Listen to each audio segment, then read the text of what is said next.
Well, I have 7 o'clock, everyone. We're going to go ahead and get started. Vinny, you got the recording going there? Yep, all set. Okay. Well, welcome everyone. My name is Dave Jackson, and I'm one of the forestry educators here with Penn State Extension. So welcome to our Woods in Your Backyard webinar series. I've got just a few housekeeping items here to go through, and then we'll get our presenter on for tonight. So make sure that you use the Q&A for all your questions that you want facilitated to our presenter tonight. Use the chat just to share information or general comments, or if you have any connection problems, anything like that, you can use the chat there. We'd like you to use the chat. We see lots of good information being shared. So if you have things to share, or insights or experience, you'll make sure you type them in there. This is also being live closed captioned. And so you can click that CC button down there on the bottom of your screen. If you move your mouse across your screen, you'll see that window will pop up there and you can activate the closed captioning. So all of our webinars are recorded. So if you miss one down the road or you want to view it again, we do send links to the recordings out as soon as they are available. So you should be receiving those. If you haven't received them, let us know and we can be sure to send you those links. Yeah, And Dave, let me jump in here for a second. We've had a couple of people who haven't been receiving emails from the Penn State Extension because they've opted out. So okay. do you want to explain what happens when we opt out? Yeah, well, go ahead. You stop receiving our You stop information. receiving anything from us. So the shame is you can register for a program, and when you're done registering, you click the little opt out button, and when you do that, that does not give us permission to communicate with you. So we found a couple of people had done that. We're trying to correct that. But if you're not receiving an email from the university, from Penn State Extension, with the list of recordings or reminders about the upcoming webinar, please shoot me an email and we'll work on getting that fixed for you.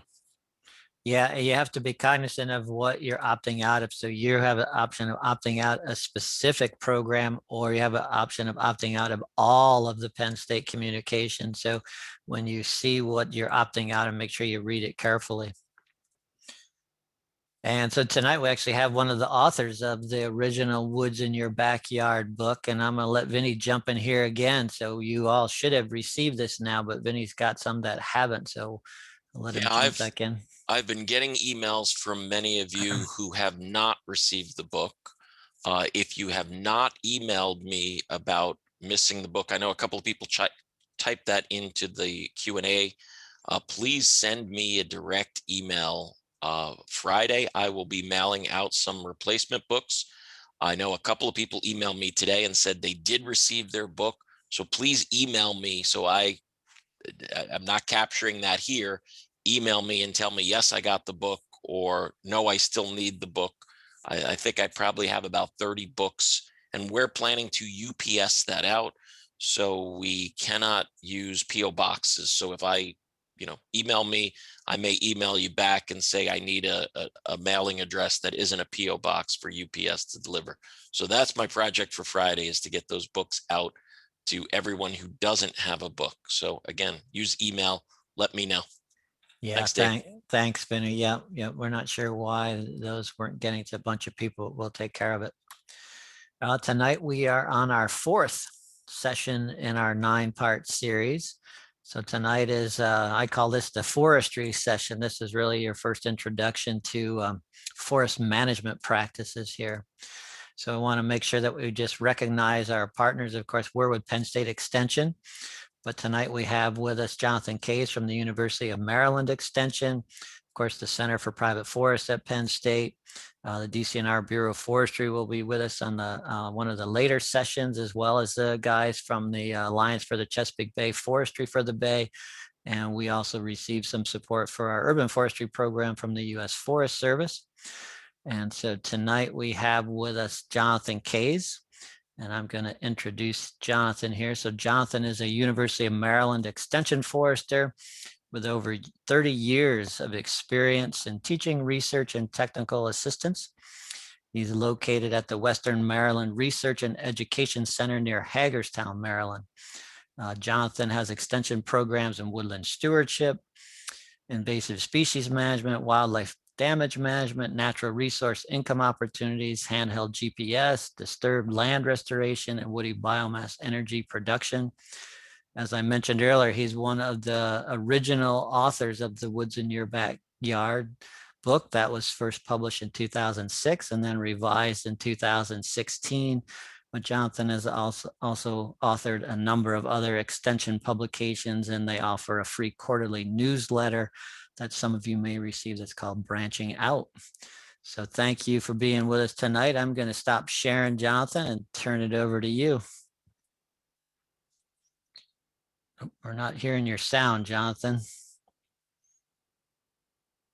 We got nothing right now.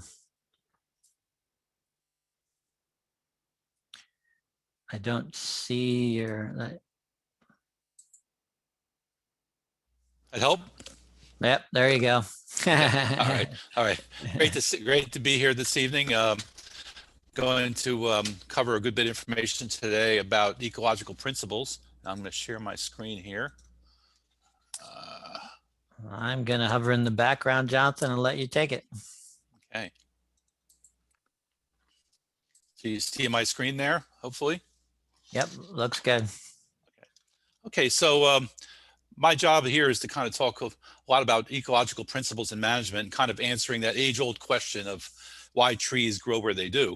And then figuring out why they grow there, what can we do about it to maybe change things to reach a number of different objectives.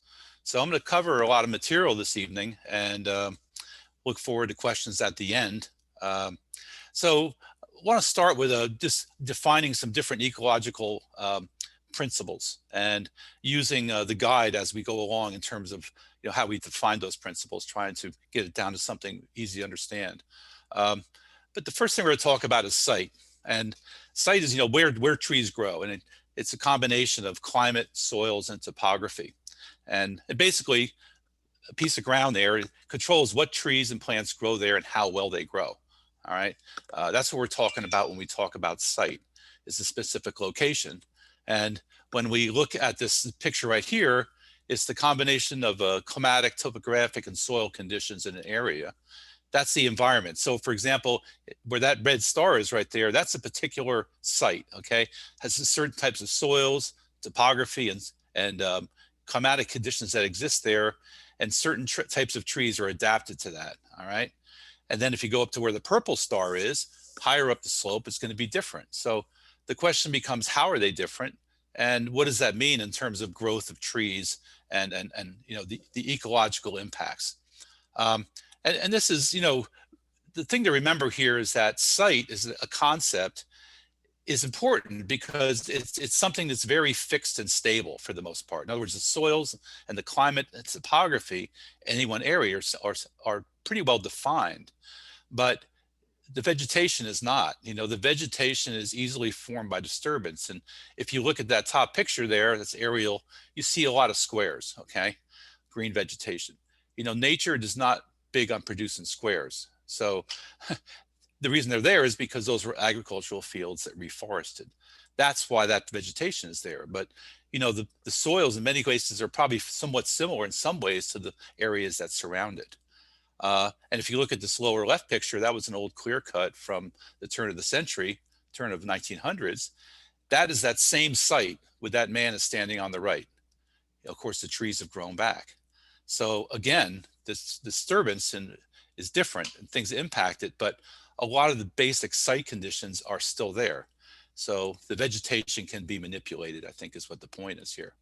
Now, if we look at like site from a large, macro level, we have certain physiographic provinces or regions around the country, around Maryland and around Pennsylvania, that kind of define the overall types of vegetation or trees that are going to grow there, forests.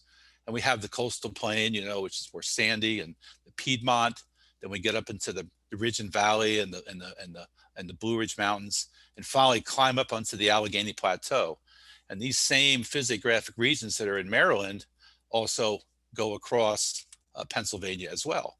And if we look at the, on the general context, we can say that they represent different types of sites in a macro level. So the Allegheny Plateau, colder temperatures, more rainfall, produces, a lot more oak forests and cherry and things like that. And we go down to the ridge and valley where we have, a lot more shale and less rain, and onto the Piedmont with more sloping topography and a different mix of soils, more clay soils down there, and different types of species. And, finally down into the coastal plain where, we have a high water table, much warmer temperatures, and more suitable to things like we see a lot more pine, sweet gum, and things like that. So, this is kind of site at a high altitude level. But what underpins all these things, on any piece of ground, is the soils that are there that support forest life. The nutrients, the water, the oxygen, and the texture made up of sand, silt, and clay particles. And you can see the organic layer on top. So soils are the basics, the basic building block of site quality. And then you add on to that the climate and the topography, all right, which will influence the soils as well. And it's important to remember that soils are so important, so that any type of activity you take on your property, the goal is always to protect that upper 12 inches of soil or more, that root mat, because the majority of tree roots are in the upper 12 inches of soil. That's where the water and nutrients are coming from, all right? And when we talk about best management practices in forestry, it's always to make sure to protect that,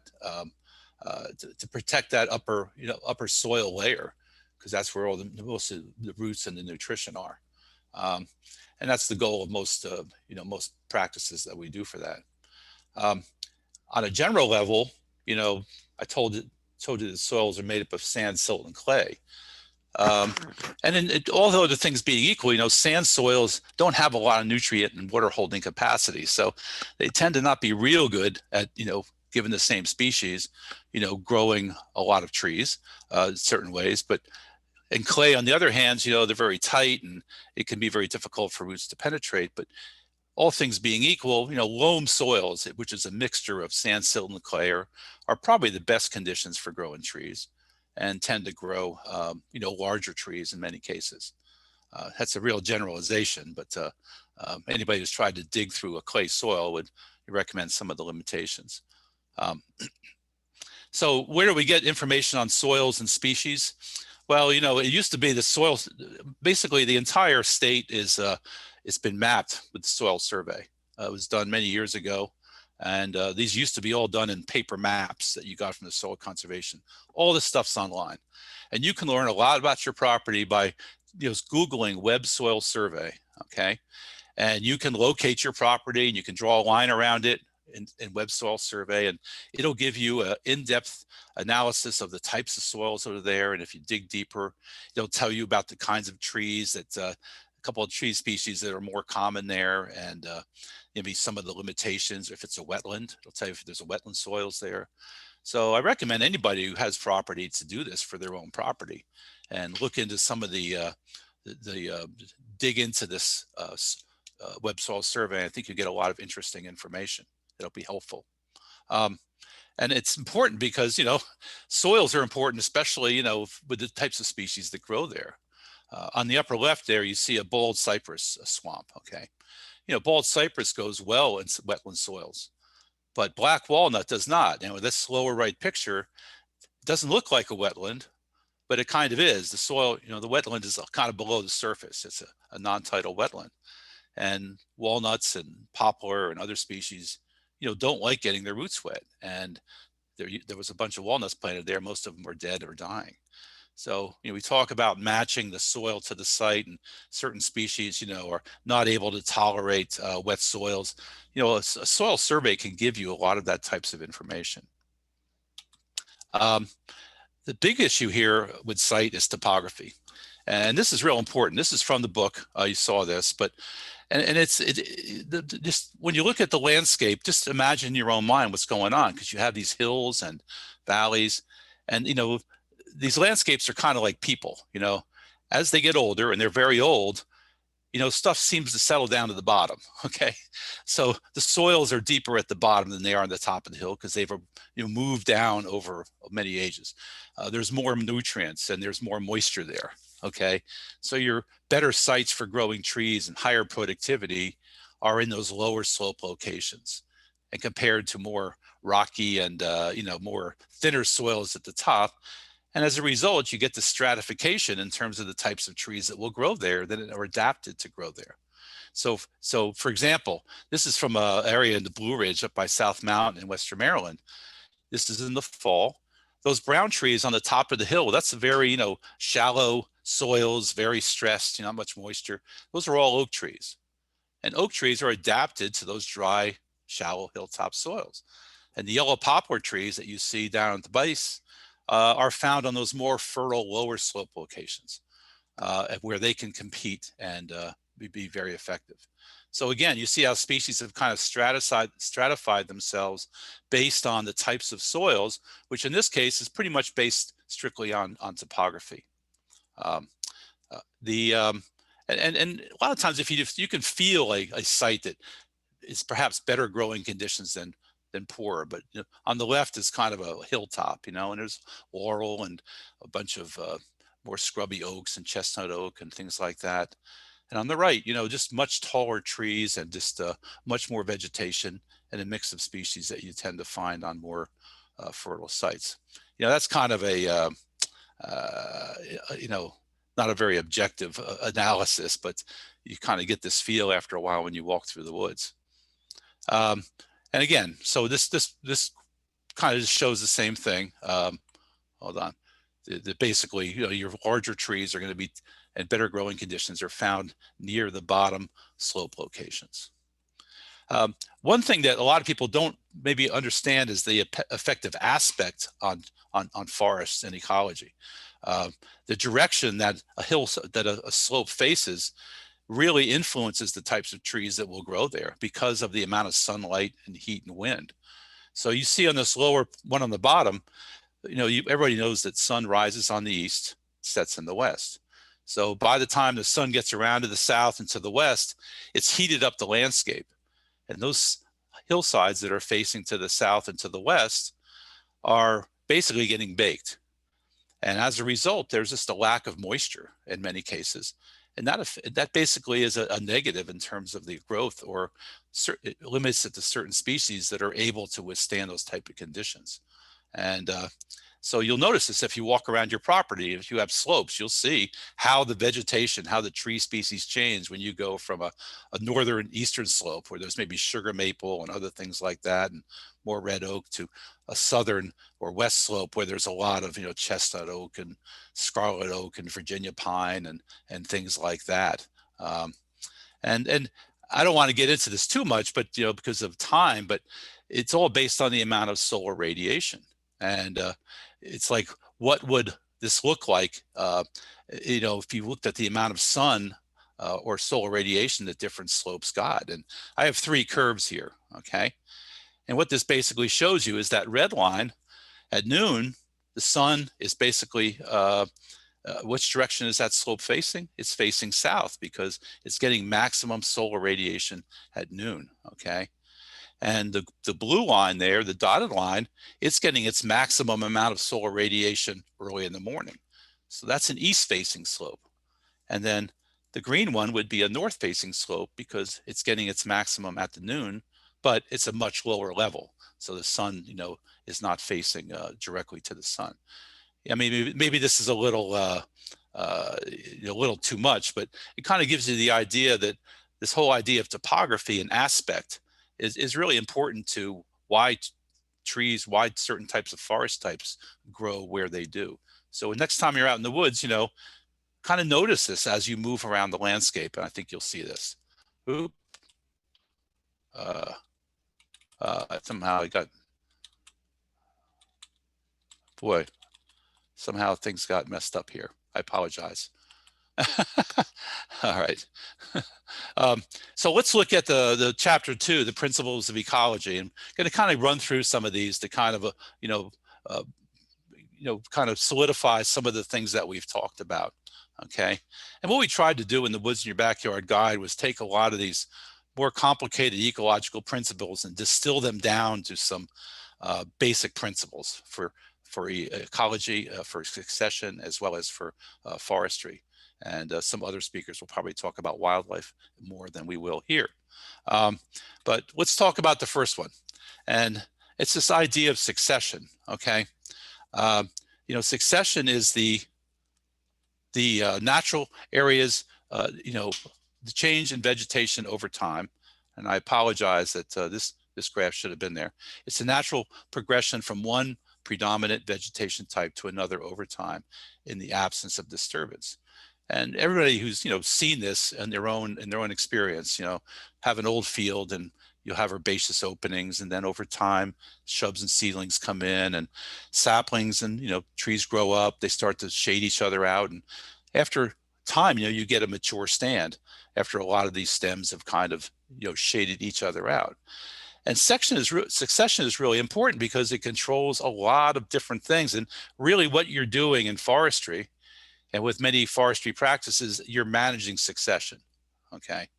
And when you look at the main principle here is that, just remember that there's a couple of principles we're going to talk about of succession, that natural areas change over time, whether or not you do anything to them.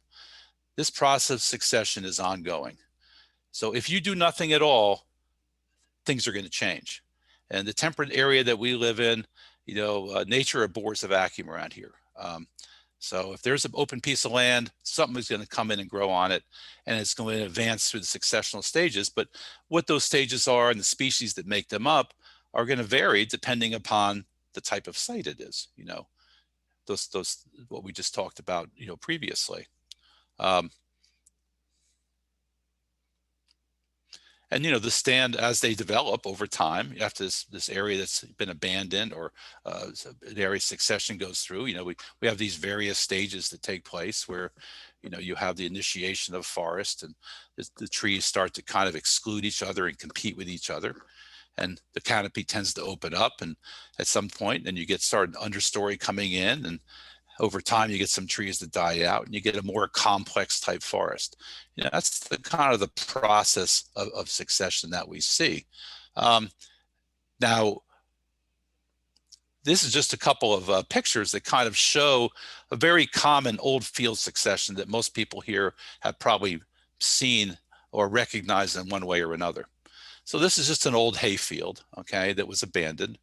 And after a few years, when it's, and then all of a sudden you start seeing these little green trees coming in, and if we were actually face to face here, I'd ask you what they were, and somebody would say, "Oh, those are red cedar trees." Yeah, and that was one of the first trees that come into this old field succession in many areas of the where we live here. Over time, those trees get bigger. You know, these trees need full sunlight to grow. But you start to see some hardwoods coming in, either from birds or from wind or whatever, start to seed in. And those are trees that need full sunlight as well. Over time, you get more development. And what starts to happen after a while is that these hardwoods tend to start to outgrow the cedars and just overtop them, okay? And the cedars need full sunlight. So when they don't get full sunlight, they start to die out. And you start to get something maybe that looks like this. We're actually going to start to get a hardwood forest. It's going to, you know, overtake the red cedar. And you get to a later stage, you know, in that stand development, it might look something like this. And over time, as these trees compete with each other and shade each other out, you end up with a forest like this. So going from an old field where you may have, oh, I don't know, 15,000 stems to an acre, going down to a forest where there's 150. So, you know, nature has kind of, you know, have taken out of a lot of these individuals just through the process of succession. And you see this very common in many areas around here. You'll be walking through the woods and you'll see these old cedar spikes. And these were old cedar trees that were basically part of it. It was part of the old agricultural field. And it tells you a little bit about the history of the place. You may have some areas like this where, you know, rather than let it go through that stage, let the hardwoods come in, there's real wildlife value. This is a unique wildlife habitat, for birds and for other small mammals. You may want to keep it. So rather than let it, grow in, you may want to actually kill the hardwoods as they come in, and arrest succession in a way, stop succession from taking place because of other goals for wildlife or just for aesthetics. Just to give you an idea of natural succession, this is a residential property. This is actually where I live. We put in a lawn there, but the back 2 acres, we never even put in any, we really didn't put in any lawn or anything. And you can see after 16 years on the bottom right there, that's what it looks like. So that's that natural process succession. So, how your woodland develops really just depends. It's a product of that site quality, which we talked about, what types of trees may come in, the history and the current practices and the species that are there. And to kind of give you an idea of how a forest develops, this is a series of photos from the Allegheny Plateau of Pennsylvania from 1927 to 1998. And it kind of shows, what happens to a land that wasn't an old field. It was basically an area that was clear cut, and how it grew back, okay, through the process of succession. And this was in 1927, and this was a clear cut area. About 10 years later, most of the wood that was left there was cleared off and used for making chemicals and other things. But you ended up pretty much with a clear cut with a lot of brush like this. And what this series of photographs does is it follows a couple of black cherry trees, okay? Black cherry is a very common species up on the Allegheny Plateau. It produces very good timber. That same black cherry does not grow good timber down on the Piedmont or the coastal plain, which shows you one of those site differences.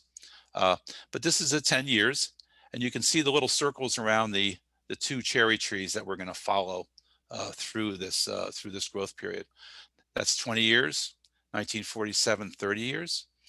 And you can see the number of trees and competitors around it have been reduced because these couple of trees have basically won out the fight for light and are shading out the others. You can see it there. All right. 40 years, 50 years, 60 years, 70 years, 80 years, and 90 years. So again, this is this process of succession. And one thing we try to do in forestry, of course, is this whole process can be manipulated as well.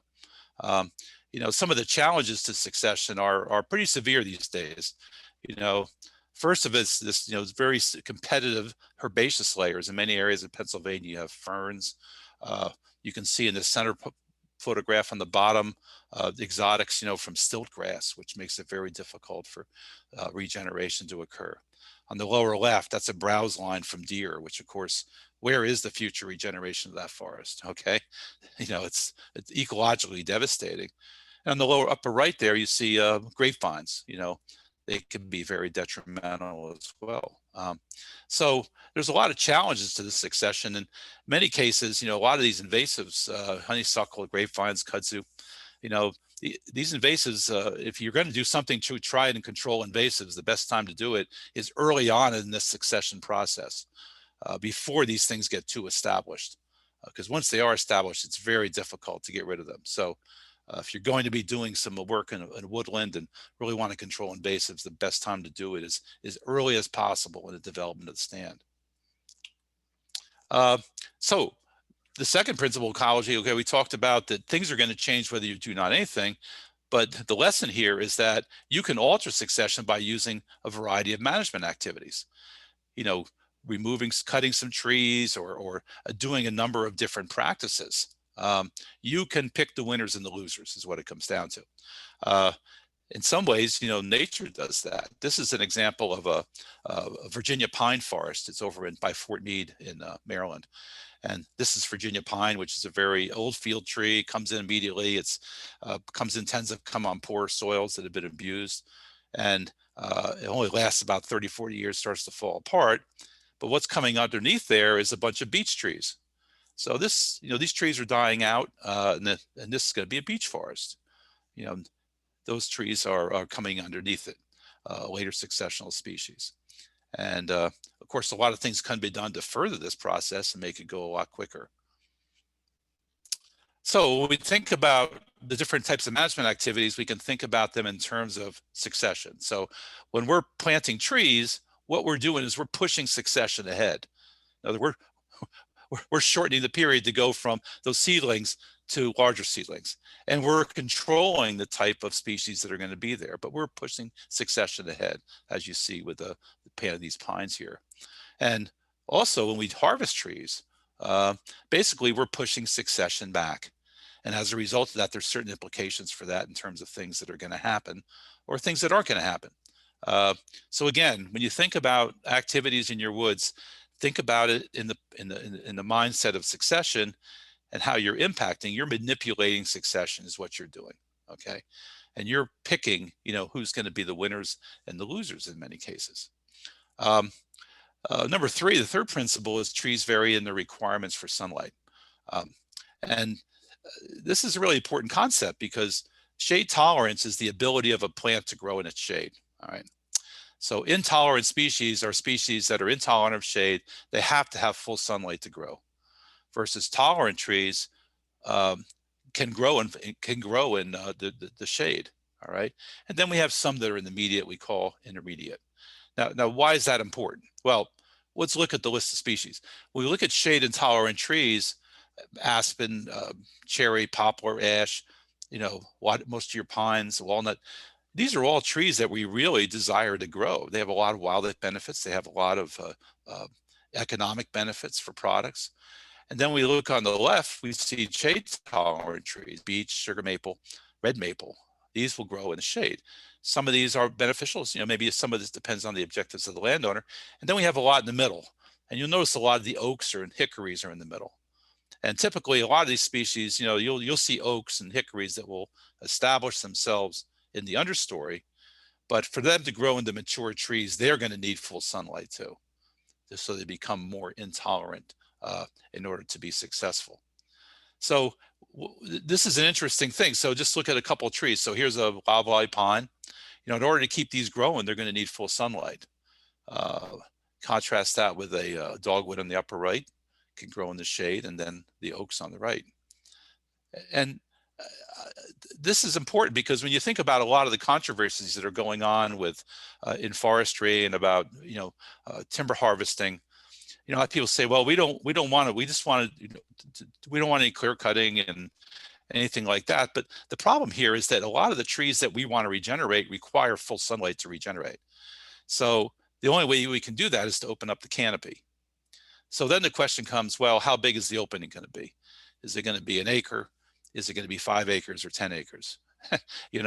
So, but in order for these trees to really regenerate, they need full sunlight.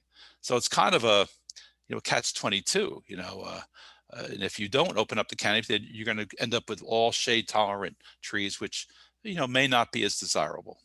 So this idea of shade tolerance is a pretty important ecological concept. Okay, so number 4, different successional stages provide different wildlife habitat and meet different aesthetic and recreation needs.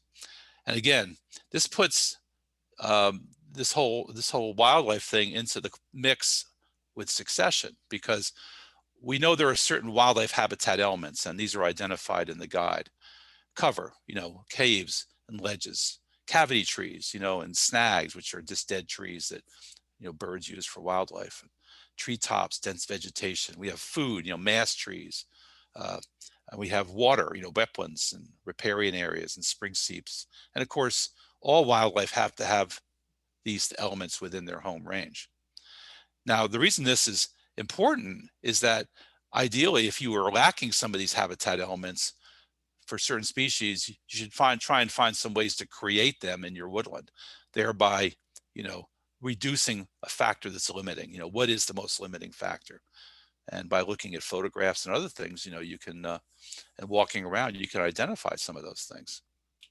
But this is out of the guide, and this is probably one of the more important tables or figures that's in the book, because remember, we manage wildlife by managing habitat. Very few species that we manage populations of wildlife. Okay, so we shoot deer, we shoot some turkeys and this and that, but the majority of wildlife species, we manage the habitat. It's like build it and they will come. So when you look on the right here, you see the various successional progression here from old field to mature forest. And you see on the top, starting out with more intolerant trees in those initial stages of succession, going to more tolerant trees that come in later. What's mixed in there is a range of successional stages that must be present to have different types of wildlife. So, so we create habitat by either cutting something, planting something, or doing nothing at all. And so, for example, turkeys, you want to have turkeys, you need large trees for roosting habitat, but you also need some openings, where the poults can get protein in the spring from bugs and things like this. So just remember, you manage wildlife by managing succession. And the easiest way to manage succession is by, either you cut or kill something, you plant something, or do nothing at all. And, we call them forestry and wildlife practices, but in essence, that's really what we're doing for wildlife habitat, is we're managing succession. Okay. So, just think about that as you look at things to do on your property. And perhaps one of the biggest challenges for people, especially in residential areas, is getting the idea that to increase habitat, messy is okay. This is a winter picture. You see all that brush there? There's all kinds of birds and small mammals in there. There would be nothing if that was just a lawn. So, these types of areas will attract a lot of wildlife. And not to say that a lot of these practices that we may do that attract wildlife will also kind of create some conflicts as well. Maybe they'll attract more deer, but so there are those issues that exist with that, with conflicts, but messy is okay. Number 5, a small wooded lot may not contain every successional stage. So for a lot of people with smaller parcels, if you're trying to attract wildlife and you're thinking about what kind of practices you want to do in terms of forestry or other things, look around you. With Google Earth, you can look in surrounding properties. Are there openings around there? What kind of things perhaps could add to in terms of habitat that is missing on the surrounding properties? And that can be a very, very powerful thing to do. Let's talk a little bit about forestry. Forestry is really about silviculture. And silviculture is, well, most people know what arboriculture is. Probably you hire an arborist, and an arborist comes in and they work on your tree. They prune it, or they take it down, or whatever. Silviculture is the art and science of controlling the establishment, growth, composition, health, and quality of woodlands. It's not just about individual trees. It's about the forest or the woodland in general. So that if we remove one tree, we're removing that tree because of how it fits in with the larger woodland area. We're trying to release another tree, or we're trying to do something. We're thinking of it as a whole. So that's what silviculture is. It's very different than arboriculture, where you're looking at just, managing individual trees. And this is a science. The science of silviculture has been developed since the early 1900s in this country. And there's a lot of research so that we know that when we do certain practices, we know what kinds of results we're going to get so that we can produce a sustainable forest when it's done right. Just a couple questions here. So first one, tree size is not directly related to age. So if you were in a class here, I'd ask you, which of these 2 trees is older? Okay. And most people would say tree B. Of course, they know I'm tricking them, right? So, but it's not the case. This actually is an even age forest. All these trees are the same age. The reason that one tree is bigger than the other is because in the competition for light, as this forest was developing, it won out. It overtopped the other ones, because in most cases, it's all about light. All right. So just because a tree is bigger doesn't necessarily mean it's older. It just depends on the situation. Tree size is not necessarily directly related to age. And it's those bigger trees that are the same age that are your most desirable trees that you want to continue on into the future. A lot of times those smaller trees like that are so suppressed, they're not going to be able to do much. And we do know that different trees require different conditions to thrive. And we talked a little bit about this, soil depth, and different trees that are adapted to, oaks adapted to more drier sites in many cases. And We talked a little bit about poplar and walnut and things like that. So, you know, this is a whole science in and of itself, but you start to learn about what kinds of conditions certain trees need, right? And we know that certain trees are adapted to certain conditions. So on the left, that's Assateague Island off the coast of Maryland. And those trees are probably about 200 years old, okay? Growing on sandy soils, you know, very unique. Contrast that with the bald cypress on the right. They're very adapted to special conditions, okay? So we find those situations for sure. I want to bring up a thing here about, you know, about planting trees. And, you know, this whole idea of planting hardwoods is a new thing. You know, we never used to plant hardwood trees until the 90s when a lot of this riparian buffer stuff took on. We always had planted pine trees for, you know, for decades and decades. But most people don't realize that when you cut a hardwood forest, we don't replant it. We utilize silviculture practices to assure there's enough mount regeneration coming from sprouts and other things that the forest regenerates. So this idea of planting hardwoods in old fields like this is a new practice. And the problem is that, you know, these soils are not necessarily ecologically adapted at this point, you know, to grow hardwood trees, you know, in terms of the mycorrhizae and other conditions and the amount of organic matter. And it takes a lot of effort to grow hardwood seedlings in farm fields like you see here. And there's been some hard lessons learned with this, you know, even though they're protected from deer, you know, you have to control the vegetation around them, so the competition. And so my point here is that to make you realize that we talk about planting trees, planting hardwood trees, it's a new thing. And when we harvest hardwood forests, we don't replant them. We use sound cutting techniques in silviculture to make sure that they're going to regenerate. And with pine forests, we could do the same thing, but in most cases, we're trying to plant genetically improved seedlings. Another principle of forestry: different species grow at different rates depending on site quality and competition. Yeah, so you know, one thing, you know, some trees, you put them in a bunch, you know, in a forest landscape, we know that some of them are going to grow faster than others, and if we want to make sure that those trees survive, we're going to have to make sure they're released and from competition from other trees. So there are 4 things that trees need. They need water, soil, nutrients, light, and space. Now, when you think about a piece of land like you see right there, you see those trees, really what has changed there? What's the most important factor? It's light, okay? Because the water on that site's the same, the soils are the same basically. They all operate in the same space. What differs is the amount of light.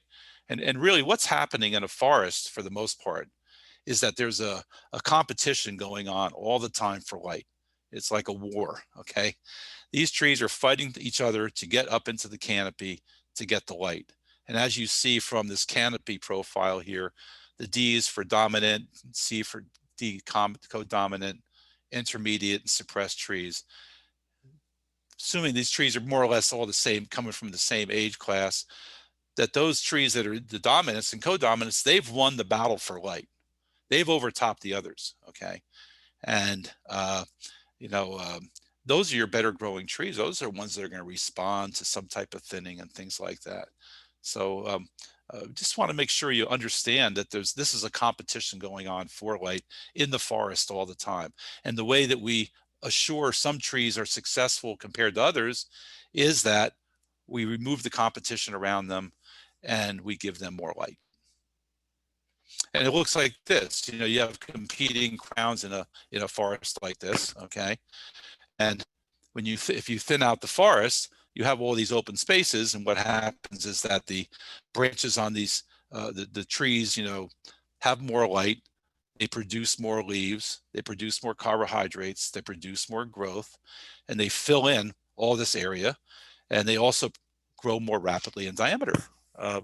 That's what happens. So you can grow trees much faster after the competition is removed from the crown. So, you know, if you keep those better growing trees, they're going to respond pretty well to a thinning. And this is an example from a forester gave me, is that from an oak stand, okay?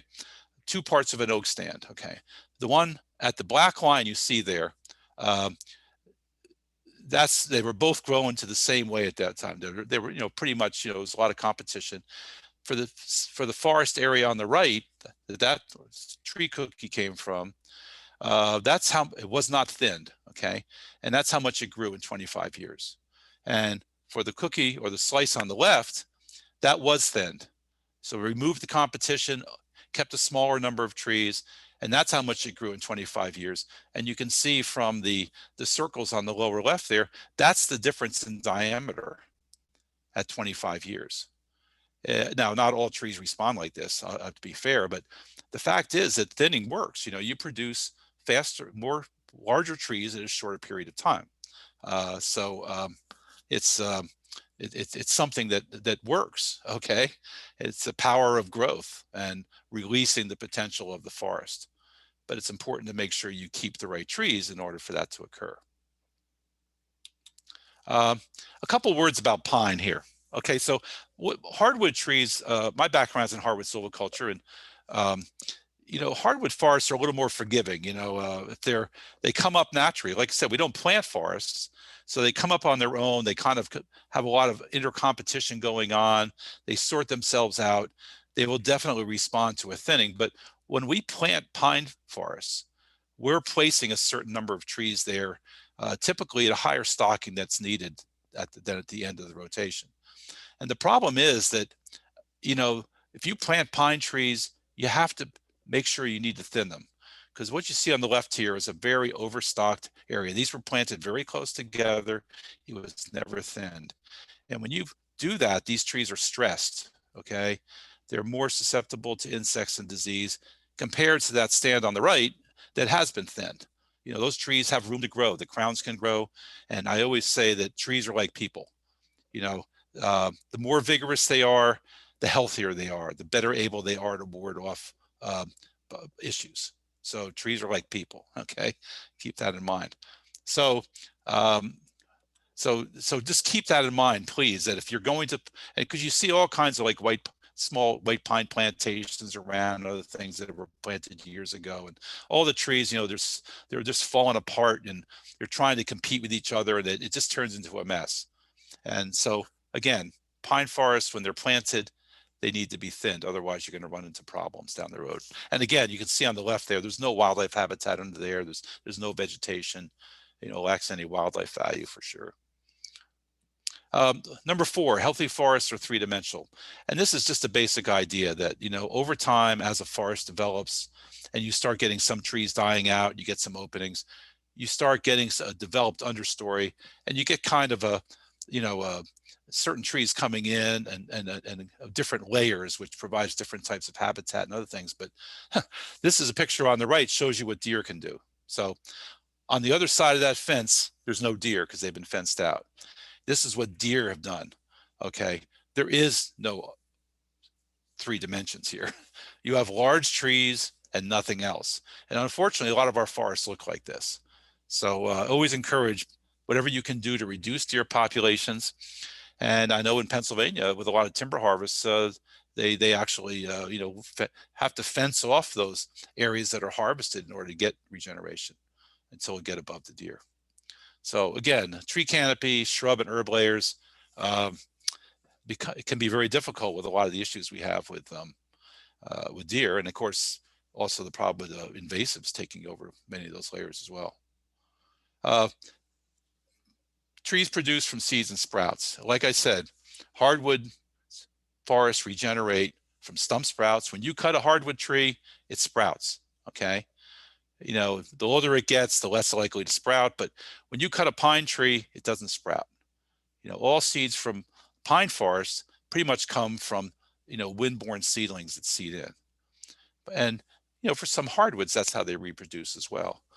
For a lot of oak forests, like you see on the right there, these little seedlings, they'll grow and die back. And some of these little roots, root seedlings could be 10, 20 years old. And they're just waiting for an opening in the canopy when they will have enough carbohydrate reserves and they can actually compete with other vegetation. So, and if you look at a stump sprout, I mean, that original stump like that If you go around, you see a tree that has 2 stems to it, that was probably a stump sprout. All those may have been 20, 30 stump sprouts to begin with, and they've all sorted themselves out, and you end up with a couple. And if you look carefully, you can probably even see where the old stump was down there. So wind, water, animals, blue jays carry a lot of acorns. Squirrels, thank God they're forgetful. They plant a lot of acorns. But wind may blow in as well. This is this middle picture with the green there. That's yellow poplar. An area that basically all the seed blew in from the adjacent forest and revegetated that area. So again, plant can come from a number of different sources, and that's where having some, as a silviculturalist, having some knowledge about how different trees reproduce, is essential to understand what's going to happen when you carry out some type of management activity. Trees die and dead are always valuable. One thing I always tell people is that if they're cutting firewood, cut live trees, because then you're altering the species composition of the forest. You want to leave some snags for wildlife as much as possible. Now, if you're like me, some cases, it gets to be September, you don't have enough firewood, okay? So you got to cut dead standing trees. But ideally, if you're ahead of the game, it's ideally is to cut live trees so that you can actually release some of your other better trees in the woods, and for all the reasons that I mentioned previously. Okay. Invasive species will always be there. We're never going to probably get rid of most of these invasives. Best we can do is hope to control them, and sometimes mechanical means work, but actually with a lot of these things that are so widespread and so difficult, to just use the herbicides is really essential. But I know different people have different thoughts about that. So what we're doing with succession and different types of activities is that if we have a mowed field, by planting, we're kind of skipping succession ahead. Okay, by thinning, we're kind of skipping succession ahead. Instead of letting the trees die naturally or thin themselves out, we're picking the winners and losers. Crop tree release is another technique that I'll mention. It's something a lot of people can do in their own small woodland areas to release individual trees that they want to succeed into the future. Okay. So let's talk just a little bit about some land care practices you can use to improve the woods. And this is just kind of an overview, okay? Many things are mentioned in the guide, but, controlling invasives. You see there, probably a standard tool for most landowners should be some type of a backpack sprayer that you can effectively control some invasives. Planting and deer protection. Obviously adding on to existing woodland areas, you get the greatest bang for the buck for wildlife and for a lot of other things. If you're cutting firewood, try and cut live trees to release some trees that you want to grow into the future. Lawn conversion on the right there. There's widely scattered planted trees there, so it's going to be fairly open, but there's a well-maintained path through there that you can walk without worrying about getting ticks and things like this. This is a beautiful area. Lots of wildlife value. And of course, you're not mowing the grass every weekend. Thinning, crown thinning, this is more commercial activities that would be done, typically using a professional forester and a logger. But crop tree release is a lot of things that the average homeowner or landowner can use. And again, if you have some oak trees or that you want to make sure that they're successful in your wood area, or any tree that you want that tree to be successful. And there's information on crop tree release you can get from other sources, but you release it on at least 3 of the 4 sides. Don't worry about what's in the lower canopy. Just look up high and see what's impeding or competing with the upper canopy of the tree, and either kill those trees in place or cut them down for firewood or do whatever. It's a very doable technique and something that most people can do on their own small woodlots. Activities with wildlife habitat. We talked about thickets, food plots, brush piles. There's a proper technique to making a brush pile. Actually, you put your bigger stuff on the bottom, smaller stuff on the top. so the critters can run in and out through the big logs in the bottom. Adding on soft edges. If you have a lawn area, just taking 20, 30 feet, whatever you can do, and allowing it to just grow up, maybe add in or plant a few trees here and there, but nut-bearing trees. You can really improve wildlife habitat and cut down on your mowing.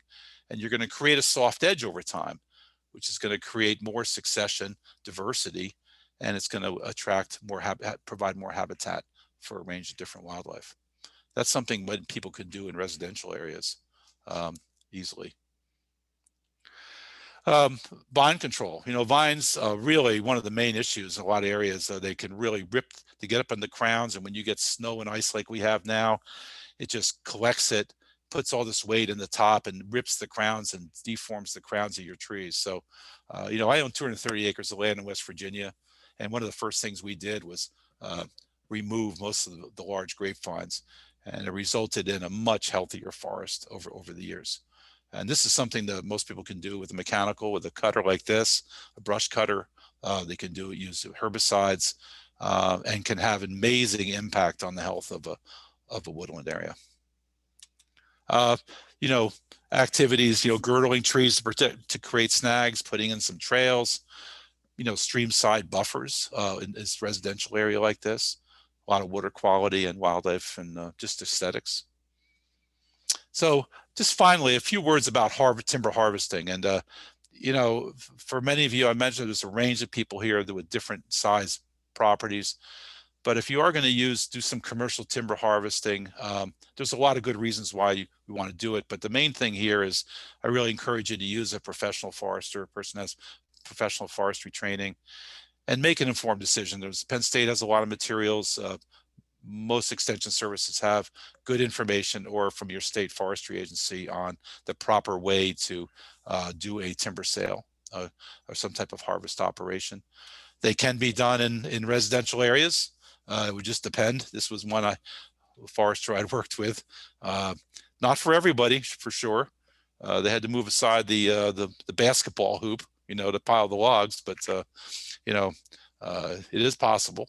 And again, what you're doing with these different types of harvest operations, you're taking larger, old, complex forests, and you're pushing succession back. Okay, that's basically what you're doing, creating younger forests, of which there is a lack of, for sure. Most of these silvicultural methods or harvest methods vary in terms of how much canopy is removed and how much light you're opening up. Even age management. I'm not going to go into a lot of these right now because I don't have time. I want to finish up here. But just to say that most of these harvest methods vary in the amount of light they open up the canopy. And like I explained earlier, if you want to regenerate a lot of those intolerant species, then you have to open the canopy. And finally, this is just kind of a graphical representation of some of those different types of management practices, from selection and clear cutting and things like this. But again, what you're doing, most of these practices is managing light. What you want to avoid is just taking the best trees and leaving the rest. It's known as high grading. And that's why you want to make sure you work with a professional that's going to produce a sustainable harvest for the future. I'm about done here. Just the part of that timber harvesting process is marking individual trees and following a proper marketing process. And I guess just one, I'm just done here. I got one more slide, I think. Timber harvest can really have a positive impact on your forest, but it can also have negative unless it's done properly. And unfortunately, a lot of the smaller parcels that are out there, it's more difficult to do commercial harvesting, but it's more possible if you can work with neighbors and add some properties together to work with them in some type of a harvest if all people are willing. And basically, most of our challenges to forestry are because of uninformed decisions. Small acreages make more things difficult, and deer development, competing plants, insects, and disease. We have a lot of challenges, but I think the more you learn as a landowner and the more informed you are, The more you get out there and learn about your property, and I'd encourage you to use the guide to go through those activities, the better off you're going to be. So with that, I am going to take questions, and I would just tell you that this is a great series that Penn State's putting on, and I would say that in Maryland, where we also have a Woods in Your Backyard online course, which starts in March, and that's a 10-week course, but it's basically uses the guide. You go through and it's facilitated, and you're doing all the activities, and you get a certificate of completion. And we also have a new Woodland Health Practices Handbook, which is more descriptive information on all the things that we've talked about, more targeted to green industry folks. But if you're looking for some more hands-on information, that would be a good guide. And both these things are available from our website that you see there, extension.umd.edu/Woodland. So with that, I'm gonna take a break here and just let Dave shoot me some questions. I was going to say, I don't think you get a break yet, Jonathan. We have already have 18 questions for you. I'll leave this up for just a minute so people can get that information. Then just in a couple minutes, I'll stop sharing it. Yeah, leave that up for folks if they want to take down that website and that Woodland Health Practices book. They can pick that up there. That's an additional resource.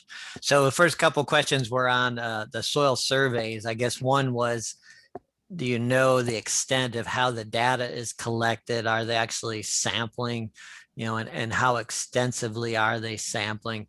And the other one is more specific about a specific soil type. But do you have any idea how the sampling intensity is done with that, Jonathan? I'm not familiar with that. Well, a lot of the sampling, I think, was done back in the 50s and back then, basically. And I remember some numbers, and then some of the sampling is pretty sparse. I mean, it could be like, one sample per like a number of thousands of acres in some cases. There's a lot of interpretation that took place. In general, they're fairly accurate, but when you get down to a very small area, yeah, there's going to be a lot of variability, but they're good for more general knowledge. And if you're interested, if you have wetlands on your property and different types of things, they do have a woodland section in there, and they have some species they kind of say are best adapted to this area. It's a little sketchy on some of that, but it's a great thing to use because it will give you some useful information. So speaking of useful information, when I look up my soil type, will it tell me what kind of trees are adapted to grow on that site and are best to be planted there, Jonathan? To a certain extent, what some of them will give you is say, it'll give you kind of a species, say like, red oak and black walnut or something. It's very, very general. I think you're better off to understand, is this a soil that's more of a wetland soil? Is it a high, shallow soil? And then you can combine that with some of if you go to a nursery and stuff, they have different species, a little bit about where certain species grow. So for example, if you were going to grow walnut, you would want to make sure that those were fairly deep soils with a top, a deep A layer, organic layer, and good water holding capacity, but you wouldn't want them to be saturated with water, for example. And it's a little hard to explain, but I think that if you work through a little bit, you'll see some value in it. Let's see, after timbering, we have lots of brambles growing. Just pretty natural process when you let light in there. It says, I'm tempted to cut them down because they hinder our ability to walk around, but should I be patient and let succession work its plan? Yeah, that's a good question, because I've kind of seen both. Maybe you have, Dave, as well, but in many cases, the brambles just kind of provide cover for don't necessarily keep some of the regeneration out. They kind of combine some cover for things that come underneath of it. Yeah. I mean, if they're native brambles, it's a pretty natural process, and we'll see hardwood regeneration come up through blackberry and raspberry briars. I think for access, I would just kind of focus on some trails or skid trails, things like that you might want to keep open or mowed or cut periodically with a brush hog or whatever it might be. That's what I would say. And I always come back, people are very concerned about ticks. So I would just always tell you, when you make paths, make them much wider than you think they need to be, because stuff is going to grow in from the side, and you want to avoid problems with ticks and things like that. I'm always excited to see brambles, Jonathan, because we have so many deer. Most of our places, we never grow a blackberry bush. So if you can grow blackberry bush, that's a great sign that you're going to be able to get natural hardwood regeneration. Good point. Good point. You had a great slide series in there, those successional photos with the cedar trees. About how many years does that photo set represent, Jonathan?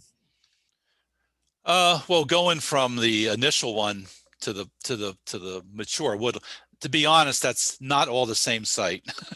A lot of them looked like they were, though. I think some of them were, weren't they? Yeah, I mean, to go from an abandoned owned field to a mature forest like that, is probably, it's 60 years or 80 years. But those initial stages, you can get into, after 5-10 years, a lot of those red cedars could be overtopped, and you can start to get, young hardwoods coming in. You ever see cedars? It seems like I've seen in the Blue Ridge Valley, the cedars are so thick it kind of stagnates in a cedar stand. Does that happen?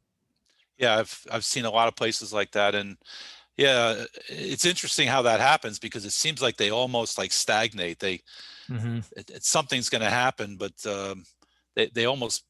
I have a place that I hunt, for example, and there's a couple acre area that's like that, and it just seems to maintain itself. And what happens over time is that you start to get a few openings in there. Some trees fall down, and then some hardwoods come in. But yeah, it seems to be there. Some of those areas seem to be fairly stable. Yeah. This individual has some thick undergrowth occurring. They live on the top of a mountain with lots of oak and poplar, but the undergrowth is taking over. Is there any way to, is that a concern, I guess? And they want to know if they should get rid of it. Oak and poplar. And they have thick undergrowth coming up and taking over. Well, I assume it's not taking over the trees. No, it sounds like it's taking over their site. And I guess I'm wondering what species that undergrowth is, if it's something that's desirable or not. Well, I know what we see in a lot of areas is where there's a lot of deer. We see, especially with poplar, is a lot of spice bush. Yeah. Because the deer don't eat the spice bush. Yeah. Or bush honeysuckle in many cases. So I'm not sure exactly what to tell them, except that if they're concerned about regeneration, yeah, maybe they want to open up some of that. But in my mind, it's never really a good idea to go in and hack everything down in the understory. No, we need to understand what you have. And you're right. There's certain species that become very dominant understories that is a result of deer overabundance, because deer don't eat a certain species like spice bush or beech brush, striped maple, mountain laurel, things like that. So right, we need to know what you're dealing with there before we might make a recommendation, or invasive shrubs even. Right. Do you have suggestions on tree selection for restoring an old oak hickory canopy with poor recruitment due to deer invasives, previous mowing? Should I only plant shade tolerant trees? I mean, most of the underplantings I've seen have not been all that successful, because there hasn't been enough opening of the canopy. Yeah, that's what in order to get oak to grow and things like that, requires opening up the canopy fairly substantially. You might be better off, frankly, with something like sugar maple, which would be a shade tolerant tree, which is a shade tolerant and a desirable tree. I'm not about beech. No, probably not. I wouldn't want to mess with beech, but I've tried that on my own woodland in the back with sugar maple.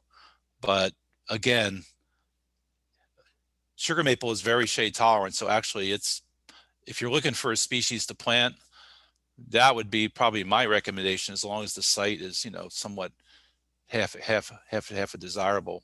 But I think, you may want to look at opening the canopy some more. But of course, as soon as you do that, then other stuff's going to come in on its own. Yeah, and whatever you planted would have to be protected from the deer browsing. So Yeah. you're looking at 5-foot tree tubes as well.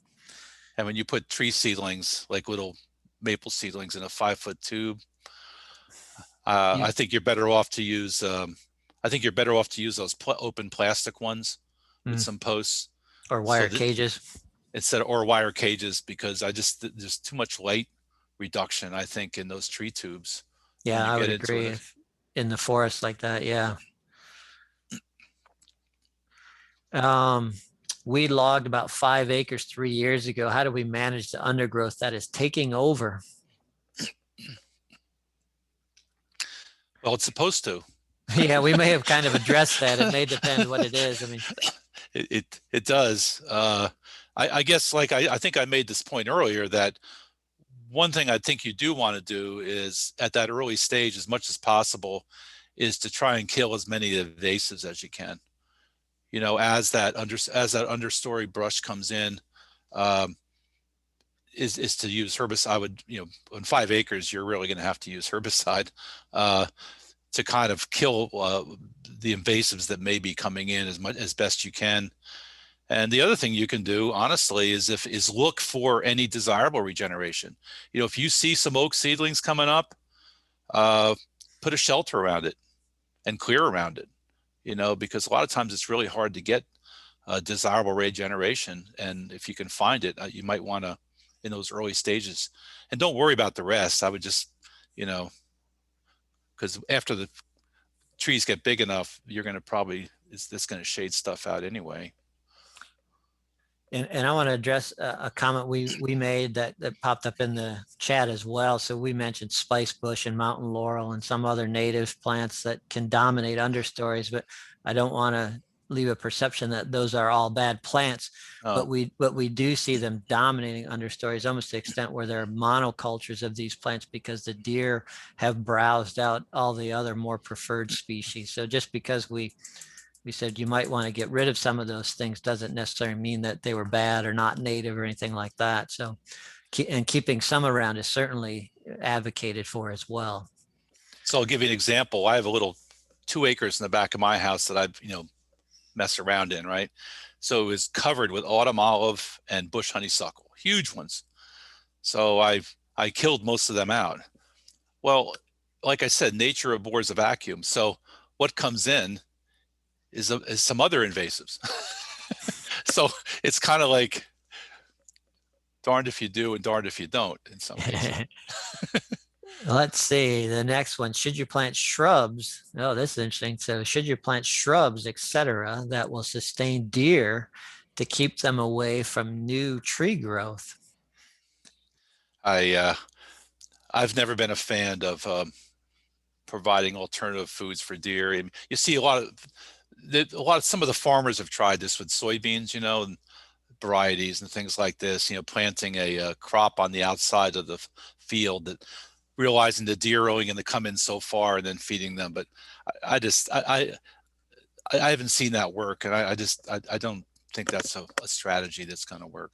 Yeah, I don't think you could plant enough of something that would sustain, you know, more than one deer, let alone a group of deer or herd of deer. So yeah, I don't think you have an alternative there.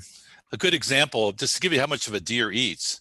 A deer eats what, maybe 3, 4, 5 pounds of 5 pounds. 5 pounds of browse a deer. So per day. I challenge you to go out in the woods with a pair of clippers, okay, and a plastic bag, and fill that bag. Just go around and clip everything you can and fill in that bag, and see how many twigs it takes to get 5 pounds of preferred food. Even don't pick the invasive stuff or the stuff they don't like to eat either. Of anything. And then you really get a really good idea what the problem is, because you're going to have this huge bag, and you multiply that times 20, you know, or whatever, you know. Yeah, deer per day. Yeah, that's per day. Yeah, interesting. So no, I don't think there's anything that we can plant. And Vinny would probably say just make sure you're killing more deer. Let's see. Can you give advice on transplanting of oak seedling sprouts?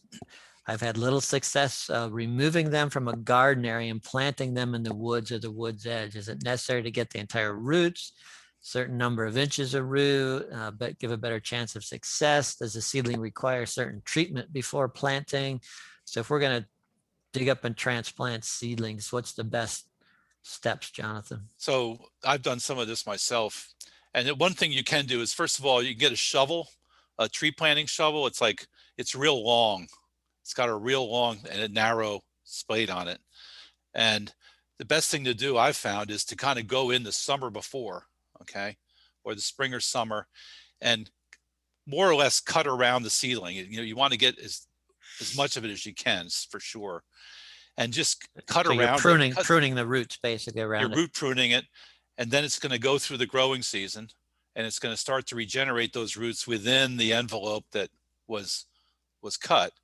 And then you can come back in the winter time, or before things start to grow, and you can kind of transplant it. I think that can be pretty effective, because you're given it time to get over the shock. It's still in place when you do it in the spring or early summer, but then it has all that growing season to kind of develop some root hairs and stuff on the end of those cut surfaces. And then you can come in and scoop out as much as you can and put it out before spring. Yeah, so dormant season. Yeah, you want to do it in the dormant moving it season. in dormant is really important.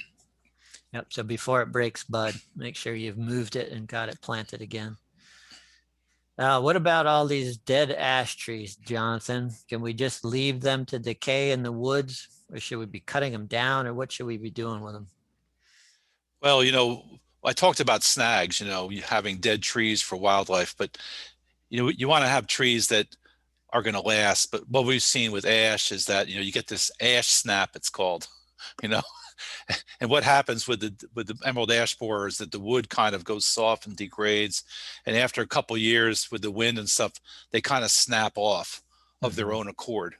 So I mean, there's certainly nothing wrong with leaving them let decay, but the only thing if you wanted to cut them down, the reason I would do that is that some of them may be good for firewood. I've seen cut down some ash trees and the wood's fairly decent condition. It can be used. After so many years, not so, but Yeah. Others for some reason just kind of decompose more quickly. But it's going to just break down the soil. But if it's a hazard, if it's in an area where it might fall on a target, on a shed, on a heavily used trail, I would probably just cut those down to the ground. Interesting question here from Tennessee. They have a hillside field that they've abandoned. It's now being grown up in box elders.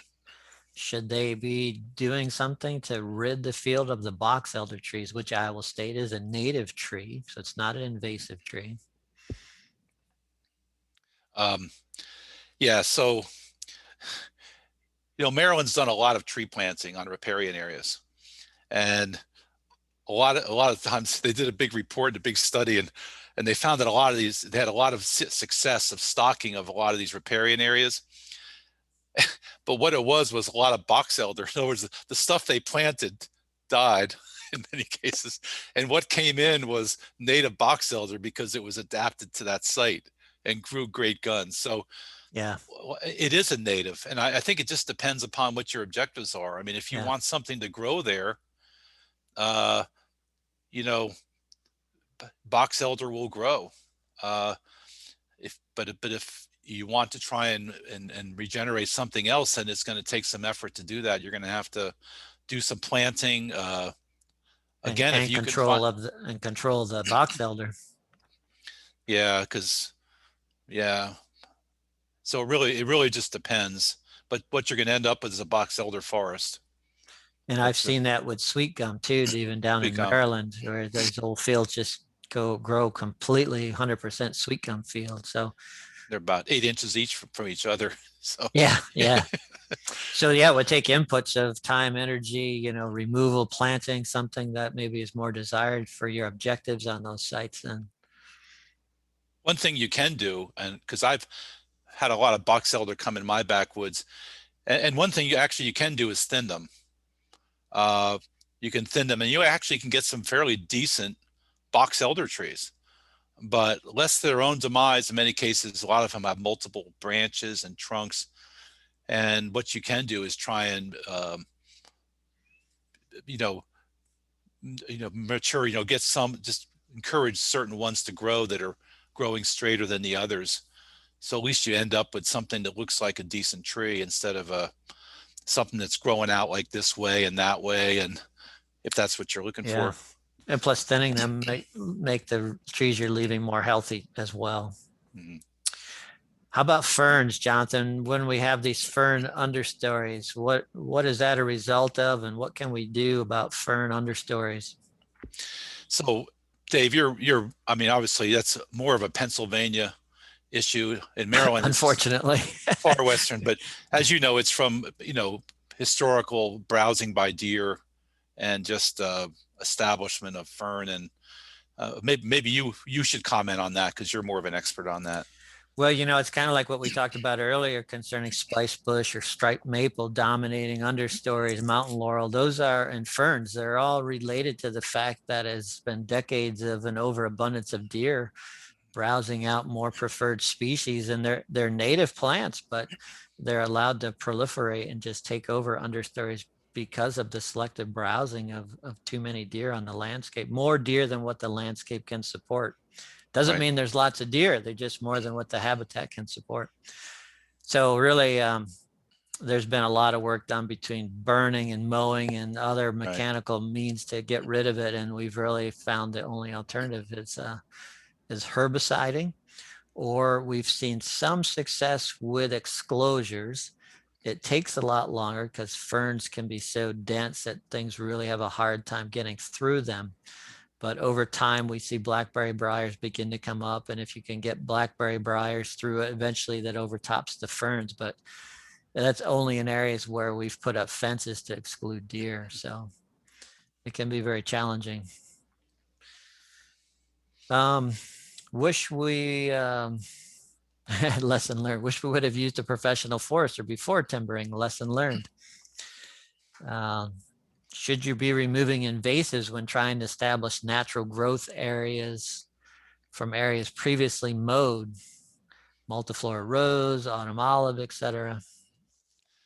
Yeah, I mean, I think I made this point earlier. Again, the earlier you can, control these things, the better, because the more they get established, the harder they are to control. So if this is an area that's coming back into native vegetation,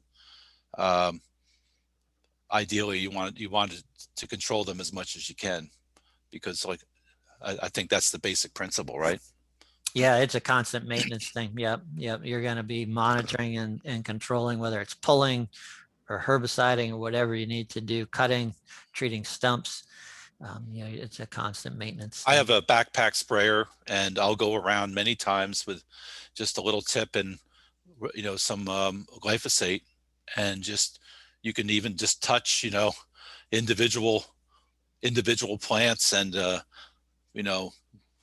whatever it is, poison ivy or something, and be very selective about what you're touching and killing.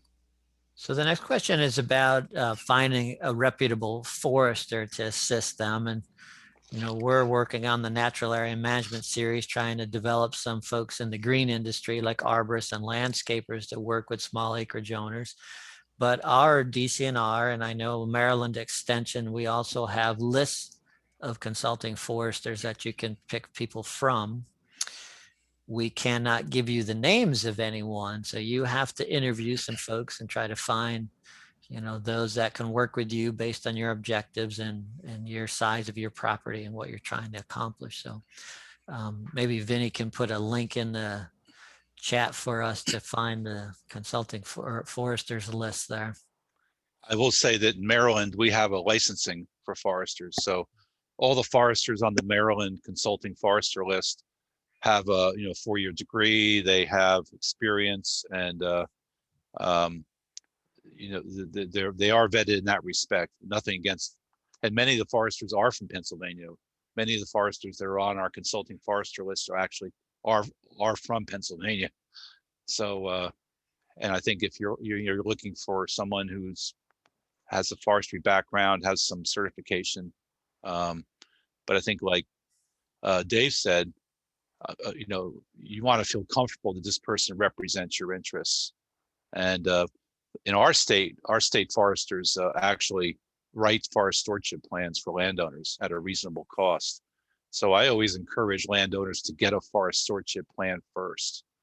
It kind of helps them learn about what's on their property. It serves as a roadmap, and then go to the next step of a timber harvest. But you know, if people are in a hurry, they don't necessarily need to do that. But it works pretty well for some people. So here's a good question about succession.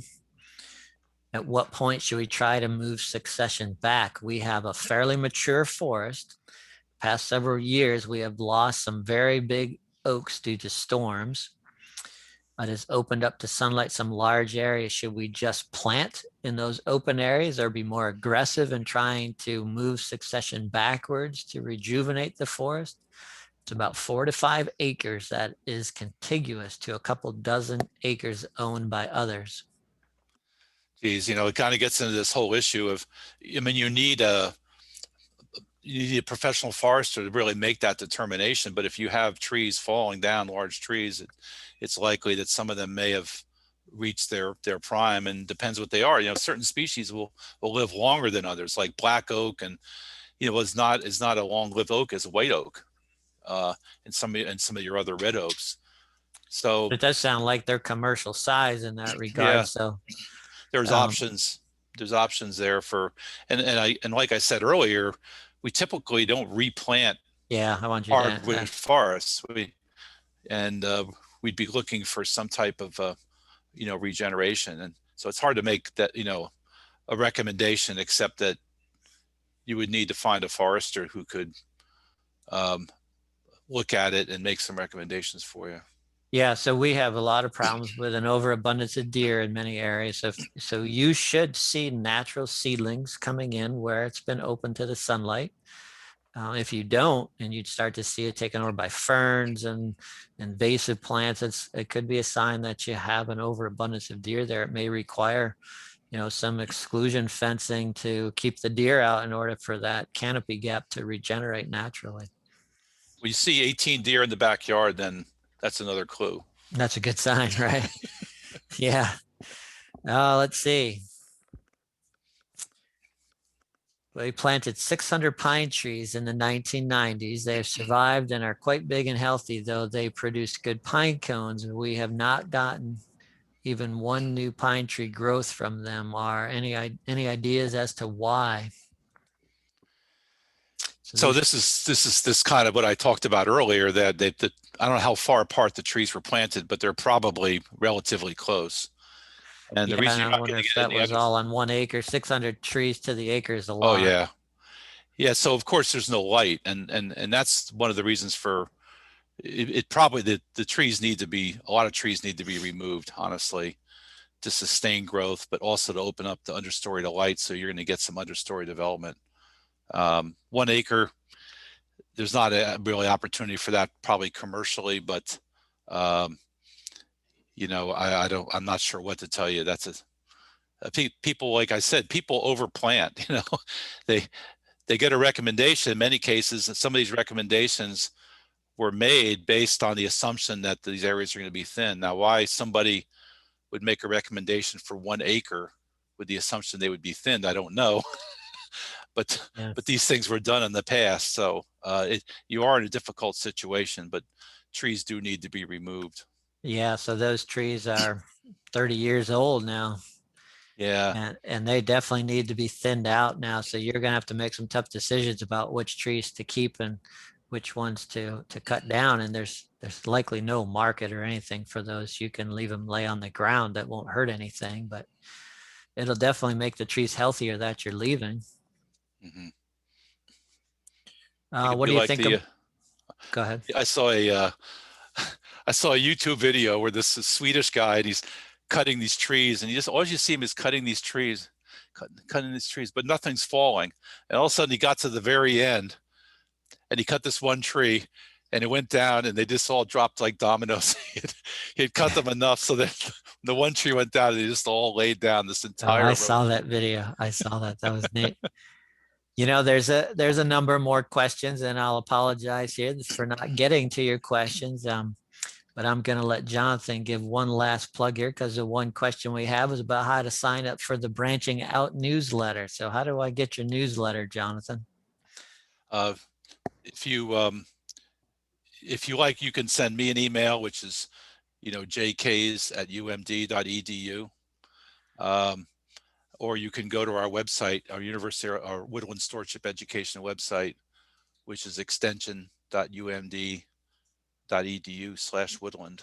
Give me your email address, jkays@ umd.edu. Okay, I'm putting it in the chat. And be happy to, but if you go to our website, you can also subscribe. If you go to the newsletter portion, there is a online subscription. So Maryland Extension Woodlands, search that. Yeah, University of Maryland Forestry or Woodland, whatever I management. think it was Woodland on your website there. Yeah. All right. So I think we're good for tonight. I got 8:30. So thank you, Jonathan, for your time, and thank you everyone for tuning in tonight. Great Appreciate. questions. Great questions. Thanks a lot for the opportunity to be here. Yeah, you got lots of good comments in the chat there. So appreciate you sharing your expertise with us. Okay. All right. I think we're good. So we'll see you next week. Wednesday night. I'm not sure who's up next week. Vinny, who's up next week? Thought it was you. There you go. I better get to work. So Dave, I'm going to hit the stop record button here for a second. Okay.